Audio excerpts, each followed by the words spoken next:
नमस्कार साथियों। आज हम कक्षा 2 की हिंदी FLN के अंतर्गत पाठ 8 टेसु गीत की सभी दिनों की पाठ योजना समझेंगे। सबसे पहले हम प्रथम दिन की पाठ योजना समझते हैं। प्रथम दिन हम सबसे पहले बच्चों से बातचीत करेंगे कि उनके गांव या आसपास कौन-कौन से लोकगीत गाए जाते हैं। इसके बाद शिक्षक टेमो गीत को लय के साथ सुनाएंगे और बच्चों को साथ गाने के लिए प्रेरित करेंगे। गीत के माध्यम से समोसा, इमरती, जलेबी जैसे शब्दों पर चर्चा कर मौखिक भाषा विकास कराया जाएगा। फिर बच्चे गीत की पंक्तियां पढ़ेंगे और उनके अर्थ को समझेंगे। अंत में गीत से जुड़े शब्द लिखवाकर बच्चों की पढ़ने लिखने की क्षमता को मजबूत किया जाएगा।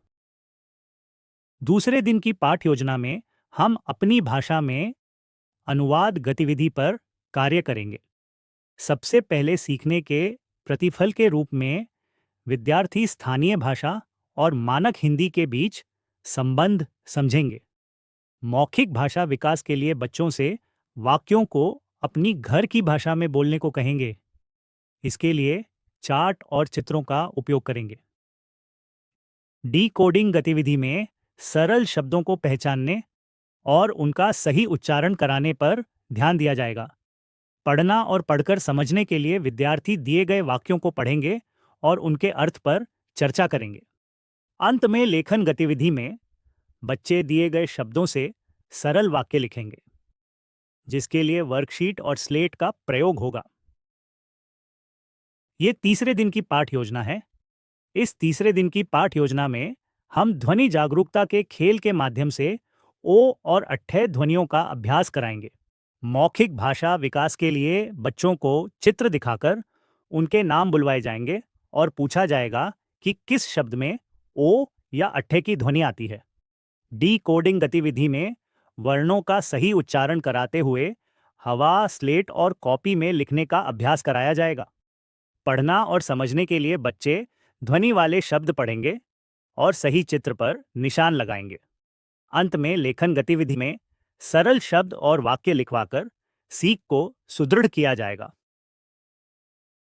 चौथे दिन की पाठ योजना में हम विकास की दादी पर आधारित गतिविधियां करेंगे। सबसे पहले विद्यार्थियों को चित्र कहानी ध्यान से देखने को कहा जाएगा और उनसे पूछा जाएगा कि चित्र में क्या हो रहा है। मौखिक भाषा विकास के लिए बच्चे कहानी को अपने शब्दों में सुनाएंगे और पात्रों पर चर्चा करेंगे। डीकोडिंग गतिविधि में पाठ से जुड़े शब्दों जैसे दादी, ठंड, रजाई और आराम का सही उच्चारण और पहचान कराई जाएगी।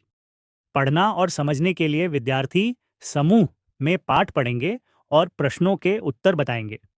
अंत में लेखन गतिविधि में दिए गए शब्दों से वाक्य और प्रश्नों के लिखित उत्तर लिखवाकर सीख को मजबूत किया जाएगा।